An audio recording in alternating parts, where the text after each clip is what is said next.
माहिती तंत्रज्ञानाचं युग जरी आहे तरी एक फार मोठी भावनिक गुंतागुंत किंवा मानसिक तणावात प्रत्येक चेहरा आपला सर्वांना दिसतो. डीपी स्टोरी स्टेटस वरून माणसं ओळखता आली असती तर सारं जग एकमेकांच्या प्रेमामध्ये पडलं असतं. मात्र या स्टोरी स्टेटसच्या पाठीमागे होरपळून टाकणारं सत्य सुद्धा आहे. आणि जेव्हा ते सत्य डोळ्यांसमोर उभं राहतं तेव्हा सगळे फिल्टर्स सगळे इफेक्ट्स क्षणात गळून पडतात.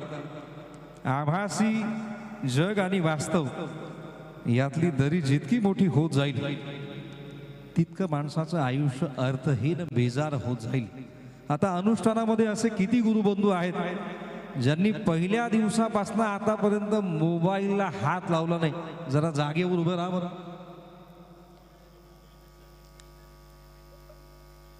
सूचना येते भाऊंकडनं, सगळ्यांचे मोबाईल त्यांच्या खिशात आहे.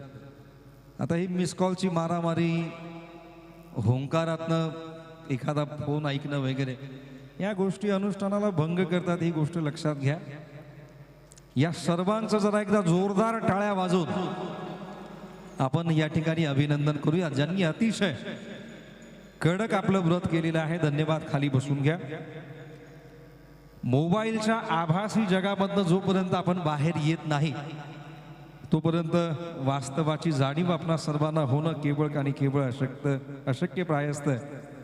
म्हणून शांत व्हायचं असेल तर या आभासी जगातनं बाहेर आलं पाहिजे. बऱ्याचदा माणसं म्हणतात त्याचे इतके फॉलोअर्स आहेत, त्याचे तितके फॉलोअर्स आहेत, आणि मग अचानक कधीतरी बातमी ऐकायला येते की त्याने आत्महत्या केली.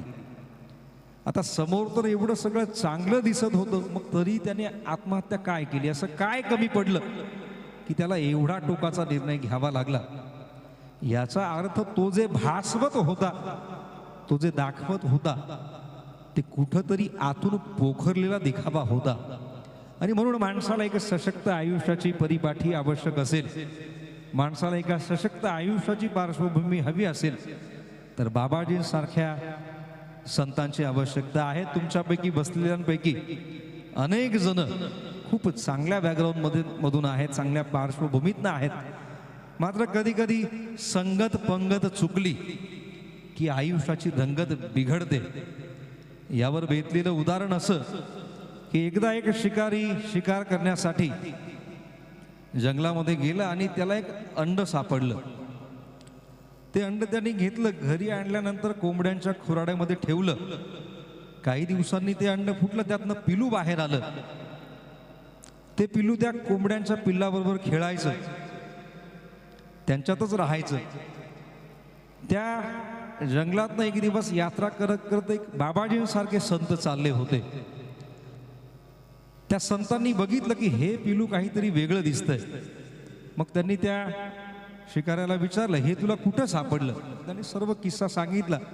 जंगलात गेलो होतो म्हटला, तिथं अन्न सापडलं आणि नंतर त्यातनं हे पिलू बाहेर आलं. आता त्या पिलासमोर कोंबडीचे पिलं अगदी थर्ड क्लास दिसायचे.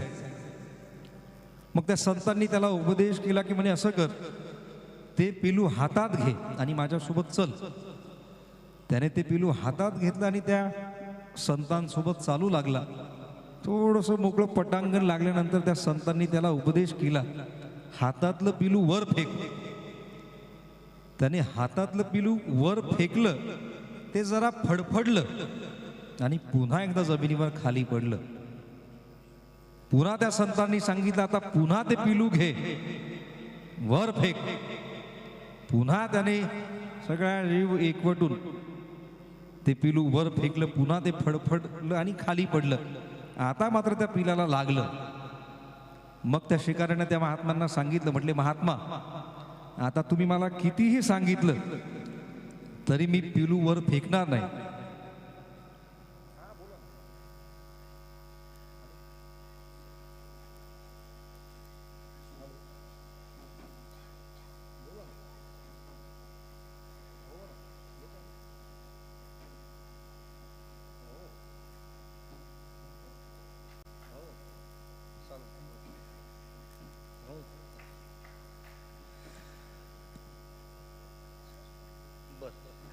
2च मिनिटात या ठिकाणी आदरणीय राजेश दादांचं आगमन होतंय.